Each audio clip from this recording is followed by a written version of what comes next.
మిత్రులారా, మంది ప్రజాస్వామ్య ప్రభుత్వం.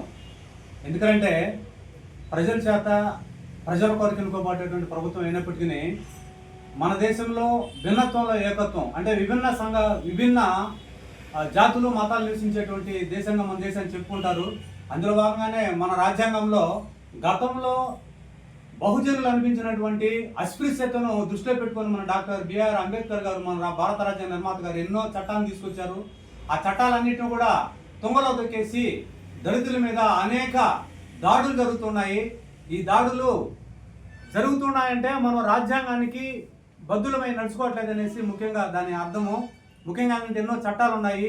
ఈ చట్టాలు ఈ విధంగా దాడులు చేసే వాళ్ళందరినీ కూడాను క్రమశిక్షణ పరంగా వాళ్ళని ఎప్పుడైతే మనం ఖండించలేకపోవడం జరుగుతుందో ప్రతి ఒక్కరు కూడా దళితుల మీద ఇలాంటి అభిప్రాయాలు కలిగి వాళ్ళని చెనుసూపు చూడడము, వాళ్ళ మీద దాడులు చేయడం అనేటువంటి జరుగుతూ ఉంటాయి.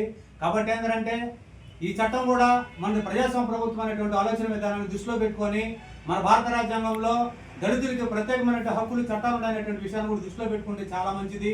కాబట్టి ప్రభుత్వం కూడా భారత రాజ్యాంగం దృష్టిలో పెట్టుకొని దళితులకి ఇచ్చినటువంటి హక్కుల్ని కాలరాయకుండా చట్టబద్ధంగా ఇలాంటి సమస్యలు జరిగితే ఇట్లాంటి వాళ్ళ మీద చట్టబద్ధంగా యాక్షన్ తీసుకుంటే మరొకరు కూడా భయం వేస్తుంది. వాళ్ళు ఇంకొకరు కూడా ఇట్లా చేయడానికి కూడా వెనకాడతారు.